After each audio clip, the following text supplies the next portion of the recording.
Hello, it's Lion here with Hobbies Man once again, and today we're going to be doing another manga first impressions review. Today we're going to be looking at Spriggan, Deluxe Edition number 1. This is one of 4, I think, books in the series from 7 Seas. It's written by Hiroshi Takashige, and it's drawn by Ryoji Minagawa. It's published by 7 Seas, like I said. You guys can see right there on their logo. There you go, that's what the spine looks like. Pretty good. I generally like it. I think it's very nice. It's a very hefty book. However, it's made in such a way that even if you open it a lot, it's not going to crease the page. Like, this is a pretty good amount of opening, right? Like, if you really wanted to push it, you might crease the spine, but in general, if you just leave it open how it opens naturally, it's not going to affect your spine at all. So yeah, it is going to like make it like bend out a little bit, but that's just kind of normal. You know, once you buy a book and you start using it, the spine never goes back to being completely straight, right? So it is what it is. But yeah, it's a shonen, which is kind of weird. You would think this is a seinen because it does have that kind of like crazy action vibe to it, but it is a shonen, and it's a pretty good one. I quite enjoy it. The genres here are sci-fi, action, and thriller, and it does have that kind of like sci-fi in the kind of like, I don't know, like we found an ancient thing and we gotta figure out what it is, right? Which is pretty like odd. Like, it's not a thing that happens all that often anymore. Usually it's more of like a bygone era kind of thing, right? But it still works really well. I quite like it. This is it definitely has that kind of like 80s action movie kind of feel to it. And in terms of adaptation, it has a movie and a Netflix anime, which is what you guys can see right there on the sticker. This sticker is removable, but I just don't care enough to remove it, even though I do dislike these types of stickers. But I think that at least on this cover, it like works fine because it takes up space in an area where there's nothing, so it's fine. Like, it kind of adds a little bit to the bit of space here, right? Instead of removing it. So yeah, what's this book about actually? So basically there's these ancient artifacts, and they're dangerous, very dangerous. And of course, because they are dangerous, an organization develops to try to keep them away from the hands of, you know, shifty governments that are going to do shitty things with them.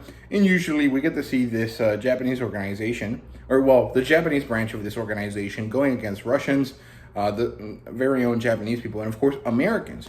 Usually the Americans show up in this kind of like Terminator vibe. Usually the Americans that are in the manga are usually called machiners, because they're part of this special American platoon of soldiers that were injured and got like disabilities. And so they replace their missing body parts with mechanical weaponry. And so these dudes are like Terminators.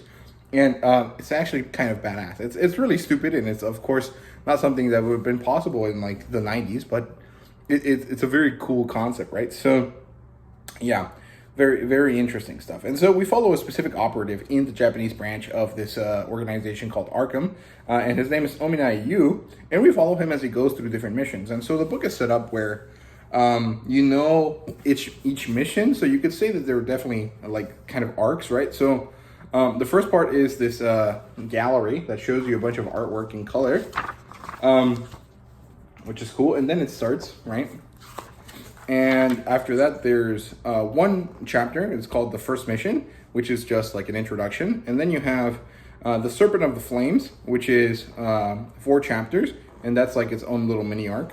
And then you have The Legend of the Mask, which is another 11 chapters. So that's another arc. And then you have Noah's Ark, and that's 4 chapters. And that's another arc. And then you have one that kind of feels like it's standalone, called Berserker. And so those are the 21 chapters that are in this book. And so you follow this character, and you develop this character's personality as he goes through each of these missions. And I quite liked it. There is one thing I do want to mention that I kind of dislike, and it's that the second mission, the Legend of the Mask, is a mission set in Mexico.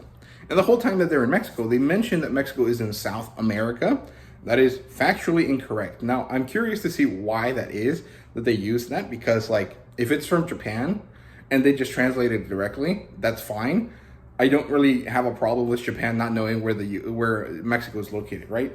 But if it's like a conscious translator's choice to change it from whatever the Japanese word was to South America, I dislike that because that is not factually correct. Mexico is in the northern hemisphere, and it is in the northern part of North America, right? However, I would have liked to see like a translator's note, like, hey, Mexico is in North America, but the Japanese said South America, so that's what we're sticking with, if that was the case. It's not really that big of a deal. It's honestly not a problem that most people will have. It is a very specific, only to me kind of problem. So I definitely understand that this might not mean too much to anyone, but it means something to me. And it kind of annoys me that there was like 11 chapters of this book, which is actually kind of a hefty amount. It was kind of like, basically this whole portion of the book that just like has incorrect, like factually incorrect information about a factual part of the story, right?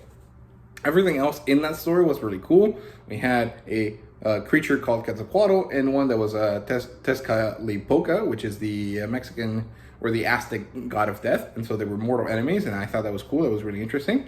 And everything else in this story was awesome. That was just a little pet peeve that kind of annoyed me for a significant portion of the book. So that's it for that. That's all I have to really say about Spriggan. I definitely recommend that you guys check this out. If you're interested, but you're not really sold on it, I definitely just watch the anime, watch a couple of episodes of the anime, and then decide if you like it or not.